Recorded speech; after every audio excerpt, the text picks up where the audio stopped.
First Contact and Deception. The holographic display illuminated Admiral Tessa Rice's face with a pale blue light as she studied the formation of alien vessels approaching Earth's defense perimeter. 27 ships, arranged in perfect geometric precision, their hulls gleaming with a metallic sheen that seemed to absorb and reflect light simultaneously. Unlike anything humanity had ever built. "Time to intercept," she asked, her voice steady despite the tension knotting her shoulders. 18 minutes. Admiral, Lieutenant Commander Kai Chen replied from the tactical station. "They're maintaining their current velocity. No weapons signatures detected." The bridge of the UES Defiant, flagship of the United Earth Defense Fleet, hummed with focused energy. Rice had handpicked her crew from the best Earth had to offer. Scientists, tacticians, and soldiers united by a common purpose: the protection of humanity. "Open a channel when they're within communication range," she ordered, "and keep our defense grid powered but inactive. Let's not appear hostile unless necessary." The alien ships had appeared 3 days ago, emerging from what scientists were calling a spatial fold, a method of faster-than-light travel that defied Earth's understanding of physics. Their arrival had triggered global panic, followed by cautious hope when the aliens, identifying themselves as the Voraks, had transmitted messages of peaceful intent. First Contact. Humanity had speculated for centuries about this moment. "Channel open, Admiral," Communications Officer Aisha Santos announced. "They're responding." The main view screen flickered, and a figure appeared, humanoid in general shape, but with distinct differences: iridescent scaled skin, 6-fingered hands, and eyes with horizontal pupils that gave it an unsettling, predatory appearance. "Greetings, Admiral Reyes," the alien spoke, its voice translated by the ship's eye. "I am emissary Telax of the Voraks Collective. We approach in peace and mutual interest." Reyes straightened her uniform and stepped forward. "Welcome to Earth space, emissary. We're pleased to establish diplomatic relations with the Voraks." The alien's mouth formed what might have been a smile, though the expression didn't reach its eyes. "We have observed your world for some time. Your species shows remarkable adaptability and resilience, qualities the collective values." The conversation continued with diplomatic pleasantries, but something in the emissary's manner triggered Reyes's well-honed instincts. 23 years in Earth's defense forces had taught her to recognize when someone, or something, wasn't being entirely truthful. After the communication ended, she turned to her science officer. "Dr. Okafor, what's your assessment?" Dr. Namdi Okafor, a quantum physicist who'd pioneered Earth's defensive shield technology, frowned.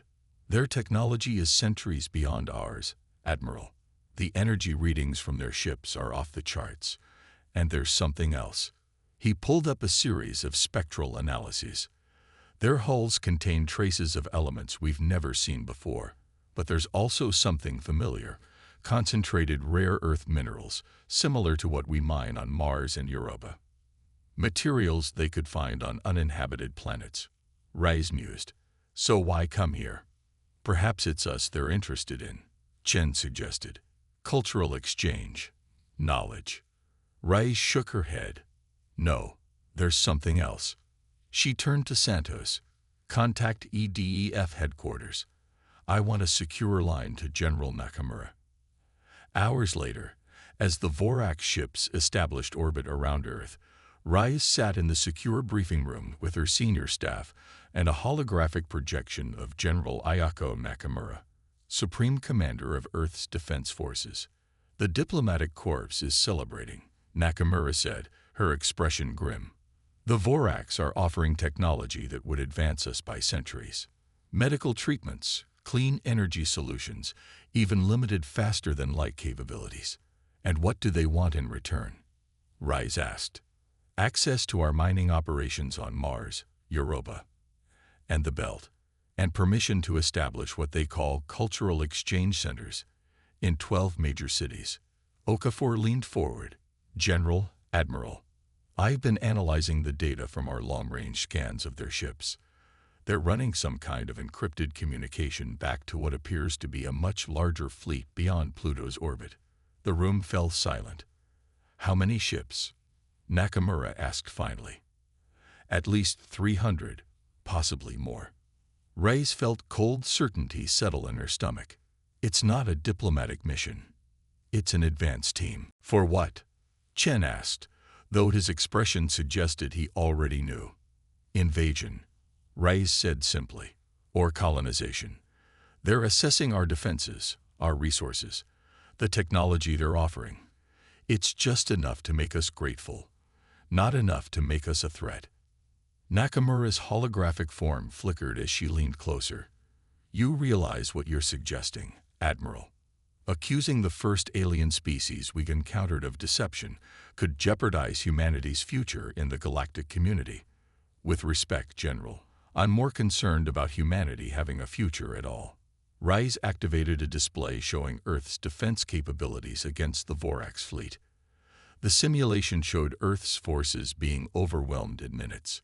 If I'm wrong, I'll accept full responsibility, Reyes continued. But if I'm right, we need to prepare. Quietly. After a long pause, Nakamura nodded. What do you propose? Project Longshot. Nakamura's eyes widened. That's experimental technology, Reyes, untested in combat. It's also the only advantage they don't know about. Reyes highlighted a section of technical schematics. Directed kinetic energy weapons, railguns, modified with Dr. Okafor's quantum oscillation technology. Their shields might stop energy weapons, but they won't be expecting physical projectiles enhanced with quantum harmonics. The Achilles-class vessels, Nakamura said thoughtfully. We have 7 operational. We need to deploy them strategically, out of sight, but within striking range, Reyes explained. And we need to buy time. Let the Vorax think we're embracing their offers while we position our forces. The next 2 weeks passed in a flurry of diplomatic exchanges and covert military preparations. The Vorax established their cultural centers, which peculiarly required access to Earth's power grids and communication networks. Scientists invited to tour the Vorax ships returned dazzled by the alien technology. But Earth's intelligence services, acting on Reyes' suspicions, detected unusual energy readings from the centers. Data transmissions were being sent to the Vorax ships, detailed information about Earth's resources, population centers, and defense capabilities. Reyes stood on the observation deck of the Defiant, watching Earth rotate below, the Vorax ships positioned in strategic orbits around the planet. The peaceful facade couldn't last much longer. Intelligence reported the larger Vorax fleet had begun moving inward from the outer system. Admiral. Chen's voice came through her communicator. We've intercepted and decoded a transmission from the main Vorax vessel. You need to see this. The message confirmed her worst fears. The Vorax weren't diplomats or traders. They were advanced scouts for a resource harvesting operation. Earth's oceans, its mineral wealth, even its biomass were cataloged as extraction priorities. Humanity was categorized as minimal resistance expected and potential labor resource. Reyes called an emergency meeting with Earth's Security Council, presenting the evidence. Initial disbelief gave way to grim acceptance as the data was verified. The Vorax fleet will be here within 72 hours, Reyes explained. Once they arrive, conventional defense will be impossible. They've been lulling us into a false sense of security while their main force approaches. What options do we have? Asked President Lam, her face ashen. 1. Reyes replied, bringing up the specifications for Project Longshot. Electromagnetic railguns using quantum-enhanced projectiles. Dr. Okafor's team discovered that kinetic impacts, synchronized to the exact frequency of their shield harmonics, can penetrate their defenses. You're proposing we attack first. The Chinese representative looked alarmed. Before their main fleet arrives. I'm proposing we defend ourselves using the only advantage we have. Surprise. Reyes highlighted the positions of the 7 Achilles-class ships, hidden behind Earth's moon and in the shadow of Mars. The The Vorax believe we're dependent on energy weapons and conventional explosives, both of which their shields can easily deflect. They don't know about Longshot. The debate raged for hours, some arguing for continued diplomatic efforts, others for immediate evacuation of as many humans as possible to off-world colonies. But as more Vorax transmissions were intercepted, revealing their true intentions, consensus slowly formed around Reyes's plan. 72 hours, President Lamb said finally. That's all the time we have to save our world. As Reyes left the council chambers, Dr. Okafor fell into step beside her. The railgun synchronization is still problematic, he said quietly. The targeting systems need to calculate shield harmonics in real time and adjust the projectile velocity accordingly. We've never attempted this against actual Vorax shields. Can it be done? Okafor hesitated, then nodded. Theoretically. But we'll only get one chance. The moment we fire, they'll know what we're doing. Reyes looked up at the night sky, where the Vorax ships orbited like predators circling their prey. Then we make it count, she said. Every shot, every ship. She thought of the billions of lives depending on her decision, the future of humanity resting on experimental technology, and a desperate gamble. Send the coded signal to all Achilles commanders, she told Chen as they boarded a shuttle back to the Defiant. Operation Thunderbolt commences in 48 hours.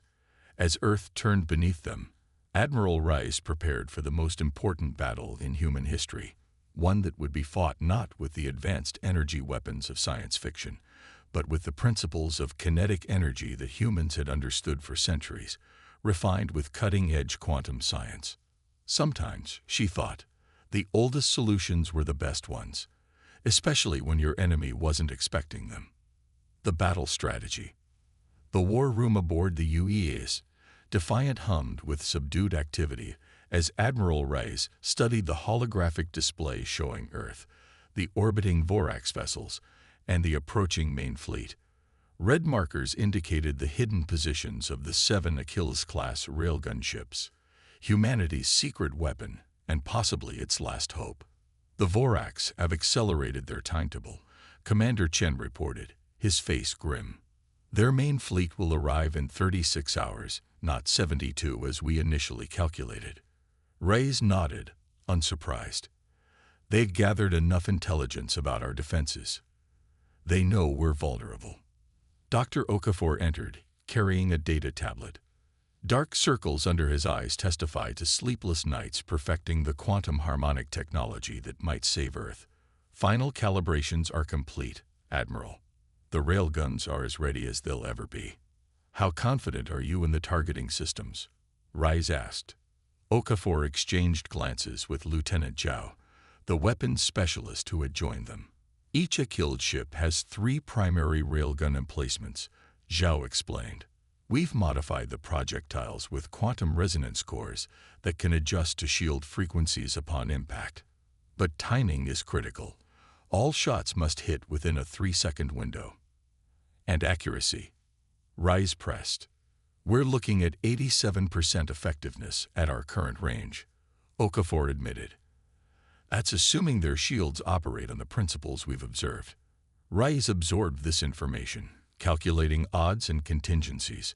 We need to improve those numbers, move the Achilles units closer, within the shadow of Earth's defensive satellites. Use the satellites' energy signatures to mask their approach. That puts them dangerously close to the Vorax patrol routes, Chen cautioned. It also puts them within 95% accuracy range, Reyes countered. We'll get one shot at this, Commander. I want those odds as high as possible. As the officers left to implement her orders, Reyes's secure communications panel chimed. President Lamb's face appeared, tension evident in her expression. Admiral, the Security Council is fracturing. Several members are pushing to accept the latest Vorax proposal. Reyes frowned. What proposal? The emissary is now offering to relocate selected human populations to what they call sanctuary worlds, while they process Earth's resources. They claim the process will only take a few decades, after which Earth will be revitalized for human habitation. And they believe this. Rise couldn't keep the incredulity from her voice. Fear makes people grasp at any solution that doesn't involve fighting, Lamb said wearily. The Russian and Indian representatives are arguing that even a slim chance of peaceful coexistence is better than certain destruction if we resist. Madam President, the intercepts we've decoded tell a different story. The processing they're referring to will render Earth uninhabitable for centuries, and the selected humans would be nothing more than slave labor. Lan nodded grimly. I know. I've made that clear. But I'm fighting a losing battle in the Council. I need something concrete, Admiral. Something to show them that resistance isn't futile. Rice hesitated, then made a decision. Stand by for a data transmission. Secure channel only. She transferred the detailed specifications of Project Longshot and the deployment plan for Operation Thunderbolt to the President's terminal. This is our plan, our only plan, but it has a chance, a real chance, of success. Lamb studied the information, her expression shifting from skepticism to cautious hope. You believe this will work? I believe it's our only option, Rise replied honestly. The Voraks expect us to either surrender or fight with conventional weapons that can't penetrate their shields. They don't expect kinetic weapons modified with their own quantum technology. It's not just about the physical damage. It's about showing them we're not as primitive as they think. After the call ended, Rice stood alone in her ready room, the weight of her decisions pressing down on her. Outside her viewport, Earth shone blue and beautiful, oblivious to the threat looming above it. For a moment, she allowed herself to feel the enormity of what she was attempting, and what failure would mean. The door chimed, interrupting her thoughts. Enter, she called. Dr. Maya Okafor, Nambi's daughter, and one of Earth's brightest quantum physicists, stepped inside. Unlike her father, who had devoted his career to defensive technologies, Maya had specialized in weapons research, specifically the kinetic impact systems that had evolved into Project Longshot. Dr. Okafor, Rice greeted her. I wasn't aware you were aboard. I arrived an hour ago, Maya replied. I've been reviewing the targeting calculations. She placed a data chip on Reyes's desk.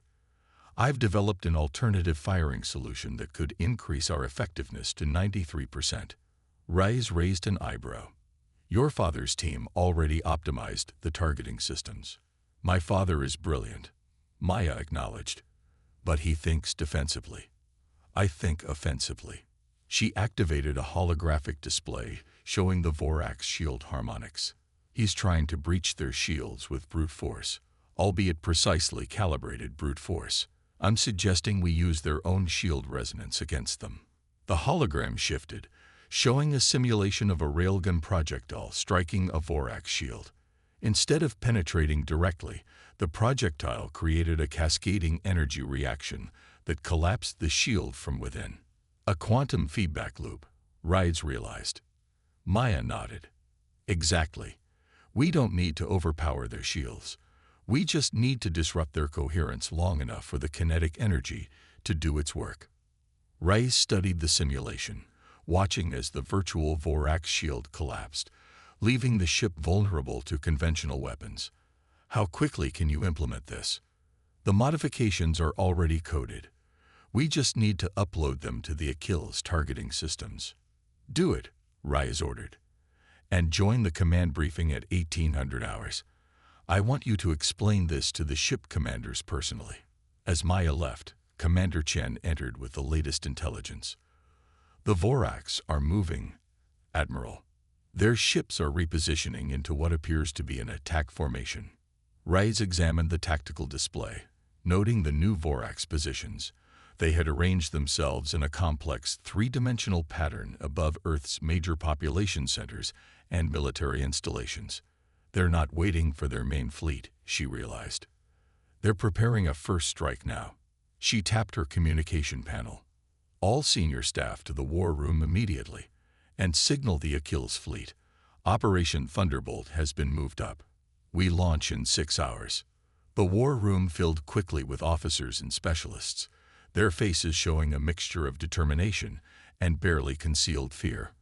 Rise stood at the head of the table, projecting a calm she didn't entirely feel. The Voraks have accelerated their timetable, she began without preamble. They're positioning for a coordinated strike on Earth's defenses and population centers. Our intelligence suggests they intend to cripple our ability to resist before their main fleet arrives. She activated the tactical display. We're implementing Operation Thunderbolt immediately. The Achilles fleet will move into position behind Earth's defense satellites, using them as cover until the moment of attack. Maya stepped forward, explaining her modified targeting solution. Each railgun will fire specialized projectiles designed to create quantum feedback loops within the Vorak shields. The first volley won't destroy their ships, but it will collapse their defensive shields, making them vulnerable to conventional weapons. We'll target their command ships first, Rice continued.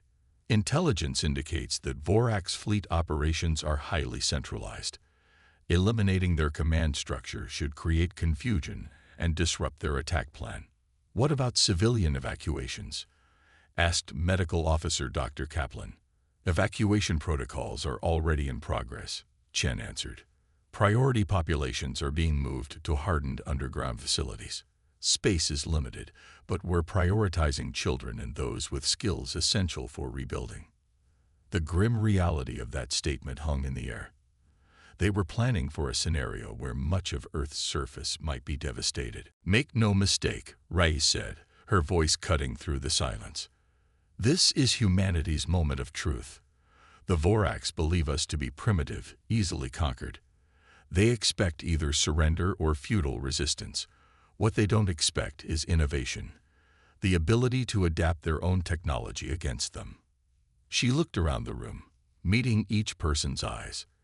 In our history, technological underdogs have defeated superior forces through ingenuity and surprise. The Voraks have technology, but we have human determination and creativity. Today, we show them why that matters. As the briefing concluded, Reyes received word that President Lam had convinced the Security Council to support Operation Thunderbolt. Barely. With a margin of just 2 votes, humanity had chosen to fight rather than surrender. The next few hours passed in a blur of focused activity.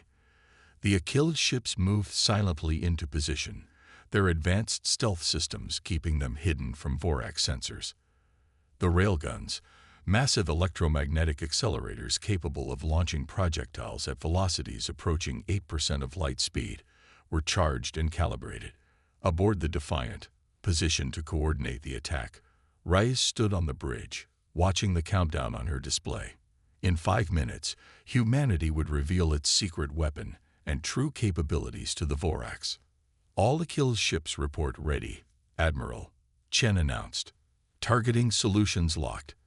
Railguns charged to 100% capacity. Defense Grid reports Vorak's energy signatures increasing. Lieutenant Santos added, "They're powering weapons systems." Reyes nodded, unsurprised. They're preparing their first strike. She opened a channel to all Earth Defense Forces. This is Admiral Reyes. The Voraks are preparing to attack. All units implement Defense Protocol Sierra. Civilian protection is priority 1. She paused, watching as the Vorak ships began to glow with accumulated energy, the precursor to their weapons discharge. Earth had minutes, perhaps only seconds. Achilles fleet, she ordered, her voice steady. Execute Operation Thunderbolt. Fire on my mark. The bridge fell silent, the only sound the soft beeping of the countdown timer. 3, 2, 1. Mark. Across Earth orbit, 7 hidden ships revealed themselves, each firing 3 specialized railgun projectiles. 21 streaks of light, barely visible except for their atmospheric interaction, accelerated toward the Vorax vessels. On her display, Rise watched the trajectories, holding her breath as the projectiles approached their targets. The moment of truth had arrived. Either Maya's quantum feedback theory would work, or Earth's first, and possibly last stand against alien invasion would fail before it truly began. Humanity's stand, The bridge of the UES Defiant fell silent as 21 railgun projectiles streaked toward their targets.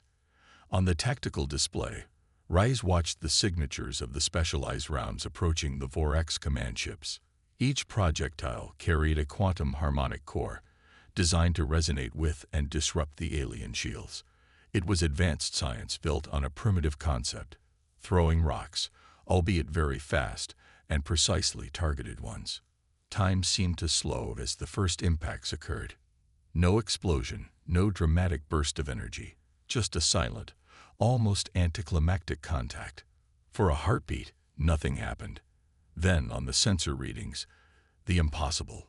Fluctuations in the Vorac's shield harmonics, spreading like ripples across their defensive barriers.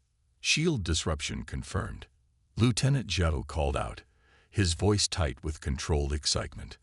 Quantum feedback cascade initiating on targets Alpha through Epsilon. On the main view screen, the iridescent energy field surrounding 5 Vorac's command ships flickered, destabilized, then collapsed entirely. The remaining 2 targets showed partial shield failure. Their defenses weakened but not completely neutralized. 71% success rate, Dr. Maya Okafor announced, her fingers flying across her console. Better than simulations predicted. Reyes allowed herself a moment of satisfaction before issuing her next orders. All Earth Defense Forces commence conventional attack on unshielded Vorac's vessels, target weapons systems and propulsion. Achilles' fleet prepares second volley, adjusted harmonics. Across Earth orbit, the planet's defensive satellites and ships opened fire on the suddenly vulnerable Vorac's vessels. Energy weapons and conventional missiles, previously useless against their advanced shields, now struck exposed hulls. 3 Vorac ships, including their primary command vessel, suffered critical damage, their sleek exteriors marred by expanding explosions. But the Voracs recovered quickly from their surprise. The undamaged ships adjusted position, creating a defensive formation around their damaged comrades.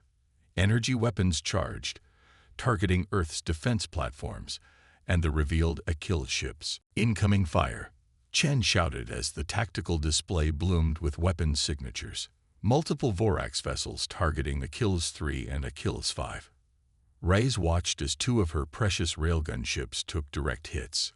Achilles 3 managed to evade the worst of the barrage, suffering moderate damage. Achilles 5 wasn't as fortunate. Its midsection erupted in a catastrophic breach, the ship breaking apart in a silent explosion of escaping atmosphere and debris. 63 souls, Reyes murmured, feeling the loss sharply. But there was no time to mourn. Remaining Achilles units, execute evasive pattern Delta. Prepare third volley with Maya's adjusted harmonic frequencies.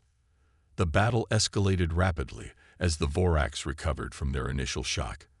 Her remaining ships launched fighters, sleek, dart-like vessels that moved with incredible agility, targeting Earth's defensive satellites and military installations. They're adapting, Maya observed, her expression tense as she analyzed incoming data. Their shields are modulating frequencies faster than our targeting systems can calculate. The same harmonic disruption won't work twice. Reyes had anticipated this. Implement Phase 2 targeting protocols. Randomized quantum signatures, 15 per second. As Earth's forces engaged the Vorac's fighters, the Achilles ships launched their second volley of railgun projectiles. This time, each projectile carried a constantly shifting quantum signature, making it harder for the Vorac shields to create a specific countermeasure. The results were less dramatic than the first volley, but still effective. 3 more Vorac's vessels lost shield integrity, their hulls now exposed to conventional weapons. Admiral, Communications Officer Santos interrupted, her expression urgent. We're receiving a transmission. It's from the Vorac's emissary. Reyes nodded. On screen, Emissary Telax appeared, his normally composed features distorted with what might have been rage. This attack is futile, Admiral Reyes. Our main fleet approaches. You have merely accelerated your planet's processing timeline. Your shields aren't as impenetrable as you believed, Rais replied calmly. And your main fleet will find the same welcome when they arrive. I suggest you withdraw, while you still can. The emissary's horizontal pupils contracted to thin lines. You surprise us, humans. Your technological capabilities were underestimated. But this changes nothing. It merely makes you more valuable as study subjects before your extinction. The transmission cut abruptly as another wave of Vorax fighters descended toward Earth's atmosphere, targeting major cities and military installations. Earth's aerial defense fighters rose to meet them, the skies above the planet becoming a chaotic battlefield. They're trying to establish ground positions, Chen observed. Beachheads for their main invasion force. Ray studied the tactical situation, calculating options and probabilities. The Achilles ships had proven effective, but they were being targeted heavily. 3 remained fully operational, with 2 others damaged but still capable of firing their specialized railguns. Status of Earth's ground-based railgun installations, she asked. 4 operational, 2 more coming online within the hour, Chen replied. But their range is limited to low orbit. Dr. Namdi Okafor, who had been quietly working at a science station, looked up. Admiral, I've been analyzing the Vorax communication patterns. Their ships operate on a quantum-entangled network. If we could disrupt that network, they'd lose coordination. Rice finished. How? The same quantum harmonic technology we're using against their shields could be modified to create interference in their communication frequencies. Not permanent, but enough to create confusion. Maya joined her father at the console, quickly grasping his concept.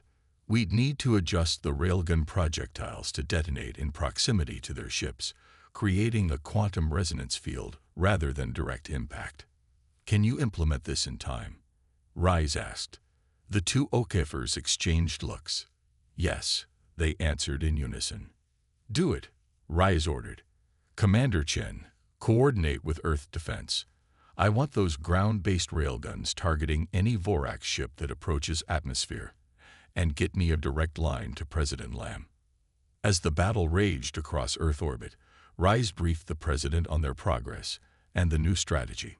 The Vorax main fleet will arrive in approximately 10 hours, she explained. We've proven we can penetrate their shields, but we don't have enough railguns to counter their entire fleet. We need to buy time. Time for what?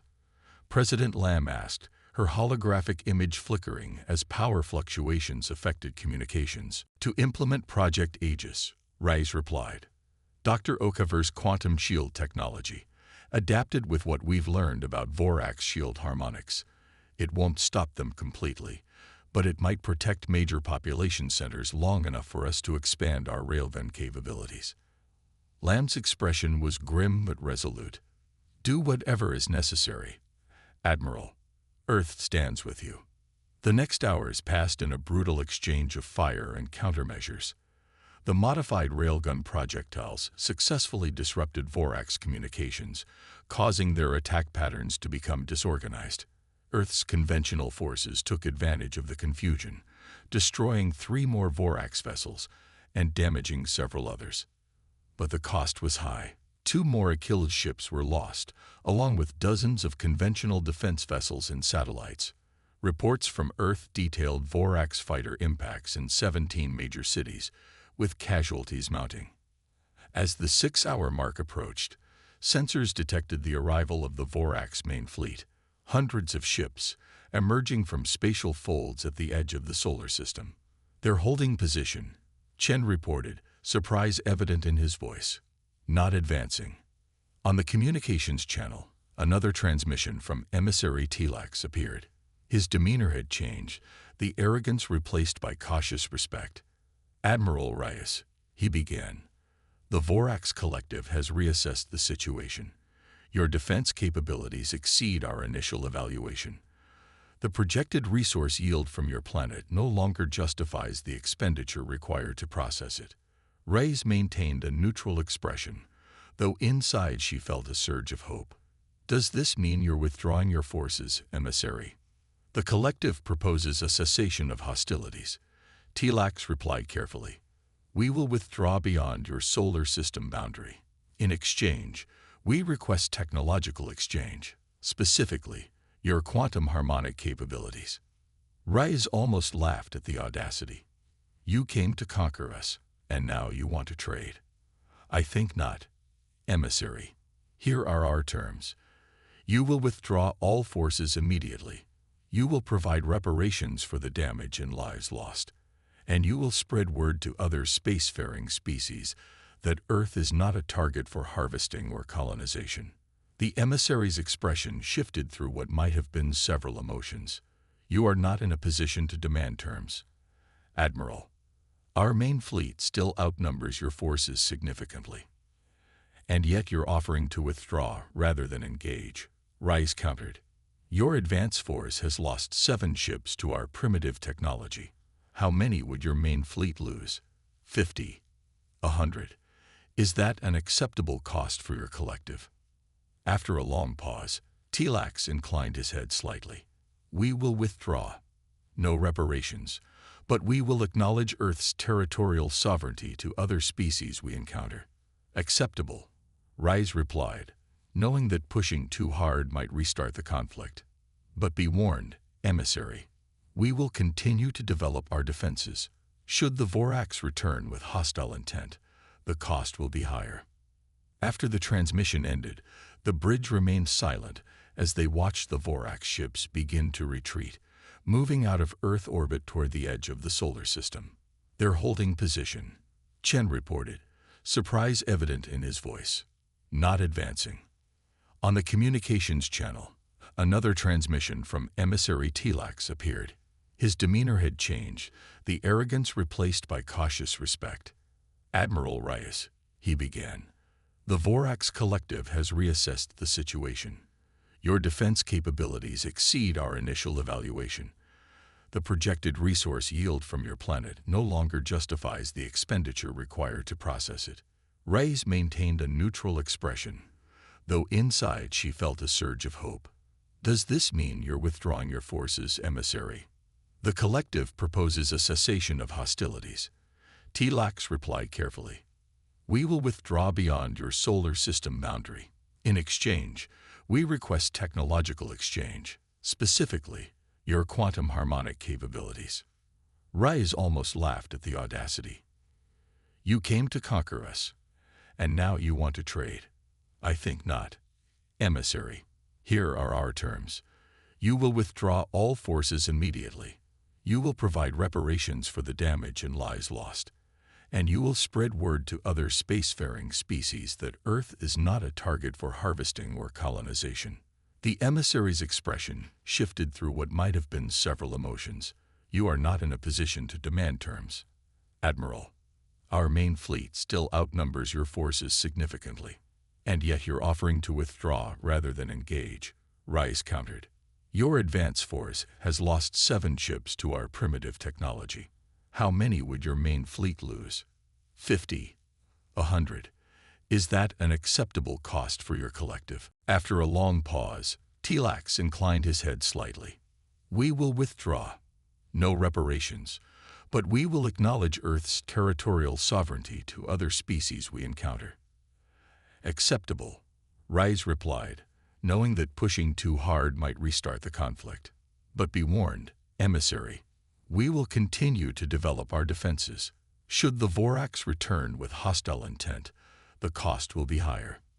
After the transmission ended, the bridge remained silent as they watched the Vorax ships begin to retreat, moving out of Earth orbit toward the edge of the solar system. Are they really leaving? Chen asked quietly. For now, Rise replied. We bloodied their nose, made the cost of conquest too high. It's a calculation all species understand, it seems. In the days that followed, Earth began the process of recovery and rebuilding. The final tally was sobering. 23 cities damaged, over 2 million casualties, and significant destruction to infrastructure. But humanity had survived. And more than that, had proven itself capable of standing against an advanced alien threat. 6 months later, Admiral Rice stood in the observation lounge of the newly commissioned UES Thunderbolt, the first of Earth's new defense fleet built with integrated railgun technology. Beside her, Dr. Maya Okafor watched as a delegation from a previously unknown alien species, the Nelvari, approached Earth in a vessel marked with clear diplomatic identifiers. "They're coming to establish formal relations," Maya noted. "The third species this month." Rice nodded. "Word spreads quickly in the galaxy, it seems. Earth is no longer seen as an easy target." "The Voraks did us a favor, in a way," Maya said thoughtfully. "Without their attack, we might have remained isolated, unaware of the larger galactic community. Now we're emerging as a recognized power." "Power built on necessity," Rice replied. "And innovation." She gestured to the modified railgun housings visible on the ship's exterior. "Sometimes the simplest concepts, refined with advanced understanding, are the most effective." As they watched the Nelvari ship approach, Rice reflected on humanity's new position in the galaxy. The battle against the Voraks had been broadcast by their own communication systems, observed by numerous other species. Humanity's use of railguns, technology considered primitive by most spacefaring races, modified with quantum harmonic principles, had become something of a legend. Earth was now known as the world that had driven off the Voraks Collective, a feat unprecedented in known galactic history. And while the technology that had saved them was important, Rice knew it was something more fundamental that had made the difference: human ingenuity, adaptability, and the unwillingness to surrender even against overwhelming odds. As the Nelvari ship entered orbit, Rice straightened her uniform, preparing to represent humanity to yet another new species. This time, Earth would meet them not as naive newcomers to the galactic stage, but as equals, a species that had earned its place among the stars through courage, innovation, and the perfect marriage of ancient principles and cutting-edge science. The day humanity's railguns met alien spacecraft had changed everything, not just for Earth, but for the galaxy itself.